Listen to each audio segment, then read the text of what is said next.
কখনো ভেবেছেন কেন বুদ্ধিমান মানুষেরা কম বুদ্ধিমানদের চেয়ে বেশি কষ্ট পায়? কেন আপনার জ্ঞান আপনার শান্তি কেড়ে নিচ্ছে? ওশো বলেছেন, আপনার বুদ্ধি একটি ধারালো ছুরি যা আপনি নিজের দিকেই ধরে রেখেছেন। যখন একজন সাধারণ মানুষ বৃষ্টি দেখে আনন্দে ভিজে যায়, আপনি তখন বিশ্লেষণ করছেন কেন বৃষ্টি হলো। আপনি আর বাঁচছেন না, আপনি কেবল চিন্তা করছেন। ওশো বলেন, বুদ্ধিকে আপনার চাকর বানান, মালিক নয়।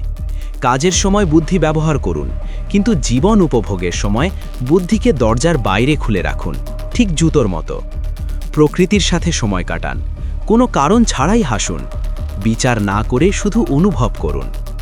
জানেন কি, জ্ঞান হলো মৃত আর বিস্ময় হলো জীবন্ত। যখন আপনি সব জানি ভাবা ছেড়ে দেবেন, তখনই জীবনের আসল সৌন্দর্য দেখতে পাবেন। বুদ্ধিমান হবার দম্ভ ছাড়ুন, আবার শিশুর মতো নিষ্পাপ হয়ে যান। আজ রাতে ঘুমানোর আগে 10 মিনিট চেষ্টা করুন। নিজেকে বলুন, আমি কিছুই জানি না, আমি এই মুহূর্তে শুধু আছি। দেখবেন আপনার মন কেমন শান্ত হয়ে যাচ্ছে।